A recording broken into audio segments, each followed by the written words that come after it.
Okay, sorry about that. I was just in the middle of doing my zigzagged edge. So I'm just gonna finish off that zigzag.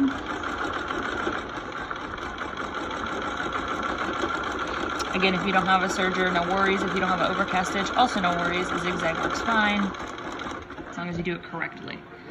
If you had any problems with tension, I made sure to comment on that on your submission. So please read through those comments. I know if you get like a 5 out of 5, it's usually you skip that kind of stuff, but I will still give you full credit if something like your tension's off by just a hair. So please keep checking on those, because then I'll continue to dock points or start to dock points if it stays that way. Okay, so this is called a blind hem. This is a specific stitch from the machine, so it's a specific machine stitch.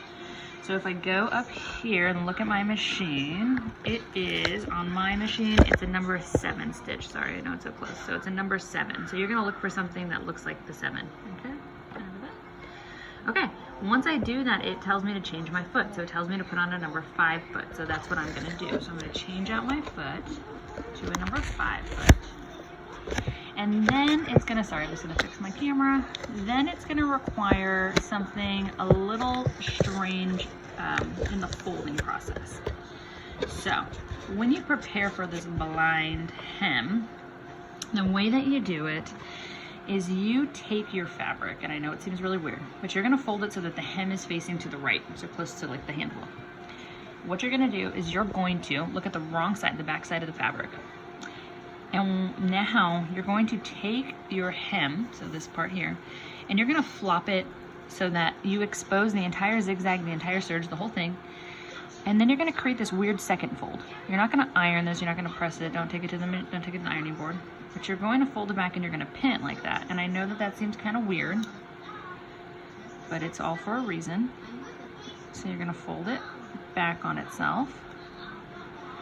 And now, this is how you're gonna stitch it. You're kind of prepared and ready to sew it. So again, let me just switch out my foot to the foot that it calls for, which is a 5 foot, which is kind of a funny little foot. It has this little guide bar on it.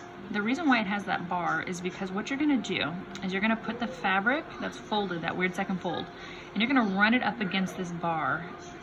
And what it's gonna do is it's gonna create a zigzag that's gonna barely catch the folded edge, then it's gonna jump to the serge or zigzag side. And so what it does is it just catches just a hair, just a tiny bit of the folded edge. So when you unfold this, it comes out with a very clean, almost invisible stitch. So I'm gonna pull out my blind hem over here. And I know it's a little bit hard to see because it's like a light blue color, but there is this strange like zigzag, and I'll flip it to this side, maybe that'll help.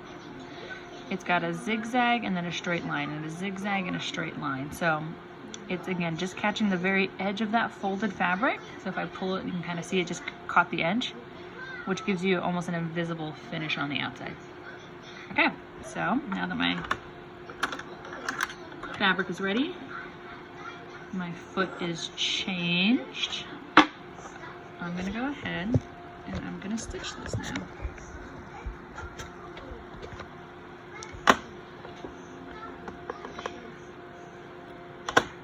Okay.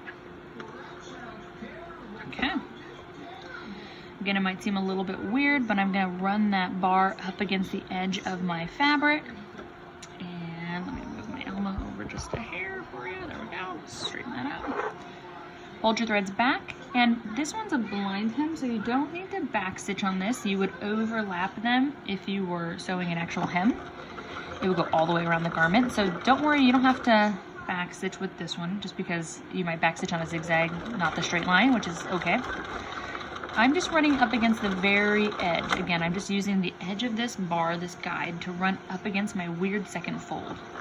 And as I do that, I can kind of see that this needle is landing at the edge of the zigzag, doing a straight stitch, and then it jumps. So it just jumped now. So 1, 2, 3, 4, and then it jumps. And that's how I get this very almost invisible stitch done by machine. I'm getting to the end. Again, keep using that bar as a guide. No need to backstitch on this one, only because if you were actually hemming this garment, then it would overlap. I'm gonna make sure my take up level at the top. cut these nice and short. And so let me go ahead and take this down for you. Okay, so